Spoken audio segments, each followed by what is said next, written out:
ষষ্ঠ শ্রেণীর বিজ্ঞান বিষয়ক অ্যাসাইনমেন্টের আজকে আমরা কাজ 1-এর যে সমাধানটি রয়েছে অ্যাসাইনমেন্ট আকারে তার সমাধান দেখব। প্রিয় শিক্ষার্থীবৃন্দ, বিজ্ঞান বিষয়ক অ্যাসাইনমেন্টে আমরা ধারাবাহিকভাবে কয়েকটি পর্বে বিভক্ত করেছি, তাই এটি দেখার পর বাকি পর্বগুলো দেখতে ভুলো না যেন।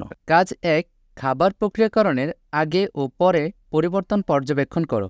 নমুনা সমাধান: প্রতিবেদনের নাম খাবার প্রক্রিয়াকরণের আগে ও পরের পরিবর্তন পর্যবেক্ষণ। প্রতিবেদকের নাম জাহিদ হাসান, এখানে নিজেদের নামটা লিখে নেবে। শিক্ষা প্রতিষ্ঠানের নাম পলাশ থানা মডেল উচ্চ বিদ্যালয়, পলাশ নরসিংদী, এখানে তোমাদের নিজেদের শিক্ষা প্রতিষ্ঠানের নাম লিখে নিবে।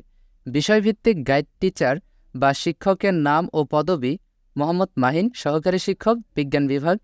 এখানে তোমাদের একটি অফার করতে চাই, তোমরা যদি পরবর্তী ভিডিওতে নিজেদের নাম বিষয়ভিত্তিক গাইড শিক্ষকের নাম ও পদবিতে দেখতে চাও, তাহলে কমেন্ট সেকশনে দ্রুতই নিজের নামটা লিখে জানিয়ে দাও।